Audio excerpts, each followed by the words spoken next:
You sit down, girl. I want to talk to you.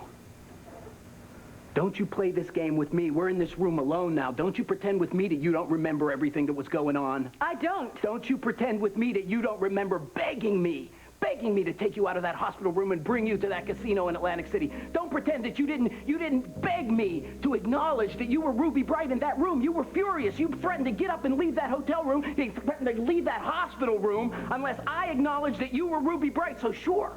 So naturally, I decide, yeah, you're Ruby Brite. I'll give you that much because I'm the only person that knows you. You know that. I know that. I'm the only person that knows Ruby Brite. Now, I thought you decided to give up this Megan stuff, all right? And I thought that's what you wanted. I don't know. I'm confused. That's why I decided to marry you. I decided to marry you so that I could protect you legally as Ruby. So you were doing this all for me? There was none of anything in this for you? Don't play that! You know this is not about that. Don't do that to me. We could have had a beautiful life together. We would have had a beautiful life together. We would have had that yacht. We would be on that Caribbean island. I know you. I know Ruby Brite. And I know you let yourself become her. That's all. Marco, I just found out that I am mentally ill, and you're making it seem like it's Don't nothing. play that game with me. It isn't about that. I know that. Go ahead. You want to pretend you're traumatized? Go ahead. You want to pretend you got carried away? Go ahead. But I know what it's about. So do you. You want to live happily ever after for a little while. Hey. So did I. So what changed it? What changed your mind? You're singing. And Madame Irma. My singing. Yeah, you're singing. When we were doing that routine over there in that amateur night thing, I could see that this was going to be over soon. I could see that Megan Gordon was winning out. And Madame Irma? Well, that's not the point. You know, I could feel I was losing you. You never once told me you loved me. You had so many chances. But you were holding back. You did. At one point, you did tell me you loved me, but by then it was already too late. I just feel like I'm in the middle of this movie, and I've been sound asleep. I don't know. Well, it was pretty exciting there for a while. I mean, you know, going up to the prison and getting packages and being chased by goons and stuff. Ruby Brite's a pretty exotic kind of gal. Oh, gee, I'm sorry. You don't want me to make jokes like that anymore, right?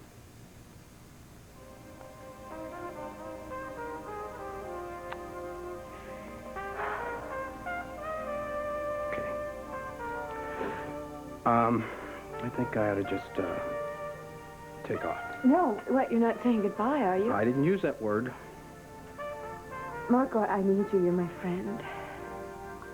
Well, you know, it's a little difficult to go from fiancé to best friend in the span of 5 minutes, so if you don't mind, I'll just send you some postcards from time to time. And, Yeah.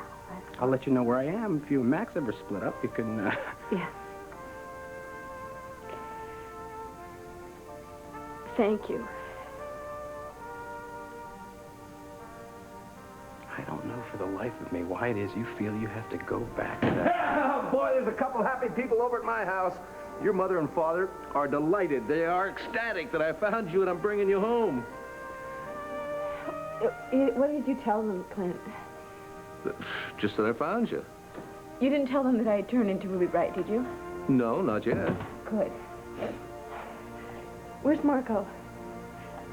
Marco? Marco? There is absolutely no reason to think that Ruby is going to come back, honey. That's not true.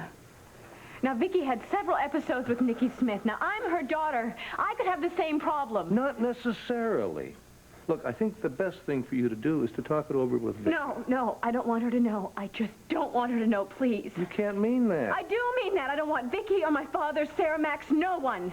Megan, that doesn't make sense. It does make sense. It does. I don't want people treating me like I'm some sort of mentally ill person. People who love you aren't going to treat you like that. That's not true. They'll send me off to a shrink, and if Ruby Brite comes back, I know they're just going to pack me away. Oh, honey, nobody's going to pack you away. And what about my public? Clint, what's going to happen to my career? Think about that. Now, wait a minute. Your imagination is running away with you. You don't even know that much about your condition. Yes, I do, and I understand it. I know that I have to make sure that I don't get into situations in which I feel abandoned. I realize I have to avoid confrontations and stress. Clint, if you tell my family and my friends, I will be under more stress than you can imagine. You're not being logical. I know, but please. Not even Vicky? No. Not Vicky or Dad. Just until I have enough time to pull myself together. I need some time to think. Okay. For now, we'll keep it between us. Thank you. Ready to go home? Yeah, listen, could we stop at the Waterside Inn? I don't want Dad and Vicky to see me like this.